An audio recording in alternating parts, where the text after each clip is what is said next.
Hello friend, this is Swati Srivastav here, PE Electrical. I would like to describe here nodal analysis method. What is nodal analysis? It is based on Kirchhoff's current law. It is suitable for those circuit having parallel circuit, for those network having parallel circuit with common ground as a electronic circuit. ठीक है, जैसे electronic circuit में बहुत सारे parallel circuit जुड़े हुए रहते हैं और एक नेटवर्क फॉर्म करते हैं, उसके लिए ये नोडल एनालिसिस अच्छा है।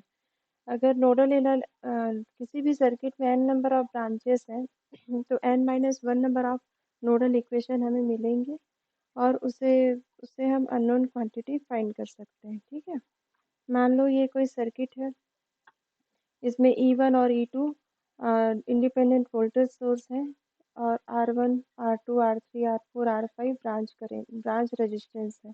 इसमें दो नोड आपको दिखाई दे रहे हैं, फर्स्ट नोड और ये सेकेंड नोड और ये थर्ड नोड। थर्ड नोड क्या है? ग्राउंड है। इसको ग्राउंड से कनेक्ट किए, मतलब इसमें कोई भी वोल्टेज नहीं है। अगर हम नोड 1 को लेते हैं, ठीक है, तो हम ऐसा एज्यूम कर लेते हैं कि सारे करेंट यहाँ से कैसे आउट गोइंग है। अगर हम नोड 2 को लेते हैं तो ये एज्यूम करते हैं कि यहाँ से सारे करेंट आउट गोइंग है। मतलब अगर नोड 1 को हम लें तो इसको ये पॉजिटिव पॉइंट होता है with respect to other point. अगर हम नोड 2 को लें तो इसमें पॉजिटिव वोल्टेज रहता है with respect to other voltage. अब हम वो नोड 1 पर केवीएल अप्लाई करते हैं, क्या होगा? VA minus E1 upon R1। इस ब्रांच में इतना ही करेंट फ्लो होगा तो उसको हमने लिख दिया, प्लस VA अपॉन 4। इस वाले ब्रांच में इतना ही करंट फ्लो होगा क्योंकि ये ग्राउंड टर्मिनल है, इसमें 0 वोल्टेज है।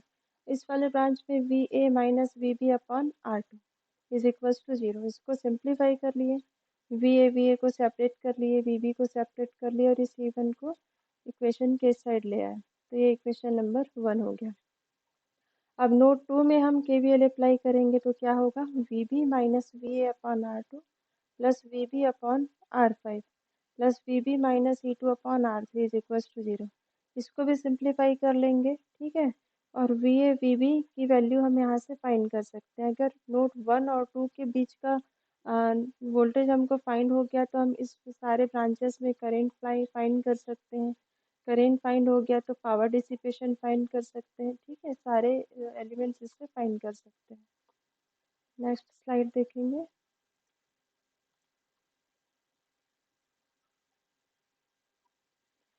ये क्वेश्चन नंबर है, find the total power consume by the passive element of the circuit. मतलब इस सर्किट में जितने भी रेजिस्टेंस है वो कितना पावर डिसिपेट कर रहा है, ये हमको फाइंड करना है। ठीक है, 15 वोल्ट और 20 वोल्ट का वोल्टेज सोर्स है और रेजिस्टेंस 1, 0.5, 1, 2, 1, ये सारे रेजिस्टेंस है।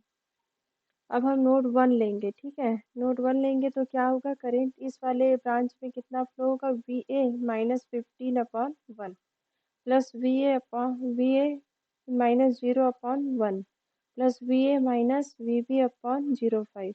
इसी हम टर्मिनल को का जो इक्वेशन है, टर्मिनल नोड 1 को लेके इसका इक्वेशन नोट कर लिए, सिंप्लीफाई कर लिए तो हमको ये इक्वेशन नंबर 1 मिल गया।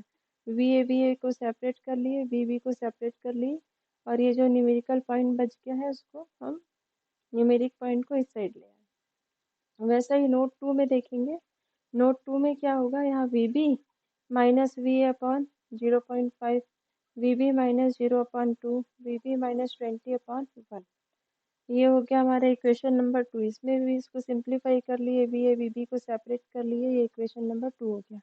1 और 2 से VB की वैल्यू हमने फाइंड कर ली, फिर VB से VA की वैल्यू फाइंड कर ली किसी एक इक्वेशन में रख के। अब V और VB मिल गया है, मतलब branch current I1, I2, I3, I4, I5 सभी मिल जाएगा। ठीक है, ब्रांच करेंट I1 कितना होगा? I1 ये देखिए VA माइनस VB होता है। ठीक है, VA minus 15 volt, sorry VA minus 15 volt upon a, ये क्या होगा? ब्रांच नंबर 1 का करेंट। I2 का जो भी VA की वैल्यू आई है divided by 1 plus VA minus VB divided by 0.5। अब ये वाले ब्रांच में VB upon 2 is I4, VB minus 20 upon 1 is I5। ठीक है, तो इसको हम पुटअप कर दिए, I1, I2, I4, I5 और I3 निकाल लिए। अब I1 में 1 ओम का रेजिस्टेंस है, ठीक है। I1 की वैल्यू हमने कितनी फाइंड कर ली, 5.75। I2 की वैल्यू 3.5 इंटू उसका रेजिस्टेंस I4 का स्क्वायर इंटू उसका रेजिस्टेंस। इस तरह से हम सारे रेजिस्टेंस पे पावर डिसिपेशन फाइंड कर लिए और उसको प्लस कर लिए, क्या हो जाएगा 266.25। अब देखेंगे nodal analysis with respect to current source, ठीक है। अगर किसी नेटवर्क में करेंट सोर्स हो तो उसमें नोडल कैसे लगाएंगे, इसको हम इसमें समझाएंगे। ये देखिए, ये सर्किट है, इसमें दो दो करेंट सोर्स है, I1 I2, और इसमें दो नोड है VA और VB, ठीक है। इसका V नोड 1 का वोल्टेज कितना है, VA है, और नोड 2 का वोल्टेज कितना है, VB है। तो नो KCL अप्लाई करेंगे एट नोड 1, क्या होगा, I1 इनकमिंग है तो ये प्लस रहेगी, ठीक है। हमने इसमें अज्यूम करते हैं कि सारा करंट आउटगोइंग है, ठीक। तो I1 को इधर लिखिए, I1 को इस साइड लिखेंगे तो -I1 VA upon R1 plus VA minus VB upon R3। इसको सिंप्लीफाई करेंगे तो हमको ये वाला इक्वेशन मिलेगा, इक्वेशन नंबर 1। वैसे ही नोट 2 को लेंगे, इसमें देखिए आउटगोइंग करंट है, तो ये I2 को इस साइड लिख लिया। अगर ये इस साइड रहता तो प्लस में रहता, क्योंकि हमने ऐसा अज्यूम किया है कि इससे सारे करंट क्या होंगे, आउटगोइंग रहेंगे। VB minus VA upon R3 plus VB upon R2 plus I2, इस साइड शिफ्ट कर लिया I2 को, तो माइनस में हो गया। ये इक्वेशन को सिंप्लीफाई कर लिए, इक्वेशन नंबर 2 हो गया। इक्वेशन नंबर 1 और 2 से हम unknown quantity VA VB find कर सकते हैं। दो इक्वेशन है, दो अननोन क्वांटिटी इजीली इससे फाइंड हो सकती है। आइए इससे रिलेटेड न्यूमेरिकल देखें।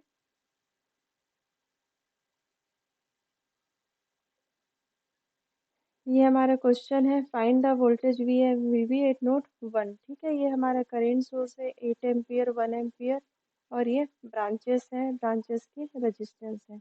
नोड 1 पे हमने मान लिया कि VA वोल्टेज है, नोड 2 पे मान लिया कि VB वोल्टेज है। तो फाइंड VA एंड VB, हमारी फाइंड वाली क्वांटिटी कौन सी है, VA और VB है। अब देखिए VA पर कितना हम एज्यूम करेंगे कि सारे करंट आउटगोइंग है, तो ये तो आउटगोइंग है, 1 प्लस में रहेगा -8। ये टोटल करेंट सोर्स का करेंट हो जाएगा, plus VA minus VB upon 6 plus VA upon 3। यही इक्वेशन हमने लिखा, देखिए -8, क्योंकि ये इनकमिंग है और हम एज्यूम करते हैं कि सारे करंट आउटगोइंग है, इसलिए इसमें क्या है -8 plus 1 VA minus VB upon 6। इसको सिंप्लीफाई करेंगे इस इक्वेशन को, तो ये वाला इक्वेशन नंबर 1 हमें मिलेगा। आप सिंप्लीफाई कर लीजिएगा, इसको वेरीफाई कर लीजिएगा।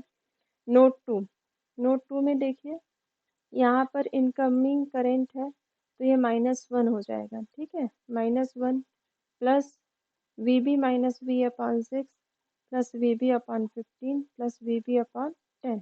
क्योंकि ये ग्राउंड टर्मिनल है इसलिए इसका वोल्टेज क्या होगा, 0 होगा। तो ये वाला इक्वेशन हमें मिल गया। 1 को इधर शिफ्ट करेंगे, इसको सिंप्लीफाई करेंगे, VA को साइड और VB को एक साइड कर देंगे, तो हमको इक्वेशन नंबर 2 मिलेगा। इक्वेशन नंबर 1 और 2 को सॉल्व करने पर VA की वैल्यू 18 वोल्ट और VB की वैल्यू 20 वोल्ट मिलेगी। इस तरह से नोडल अप्लाई किया जाता है किसी भी पैरेलल सर्किट में या सीरीज में सीरीज में मैक्सवेल लूप मेथड लगाना आसान होता है, ठीक है। आप पॉज करके वीडियो को देख सकते हैं, उसका जो है ये नोट्स नोट कर सकते हैं। Thank you for watching. Please subscribe करें, लाइक करें, कमेंट करें, सब्सक्राइब करें वीडियो को और एंड तक देखें, और अपने दोस्तों को भी बताएं कि मेरा चैनल देखें। Thank you.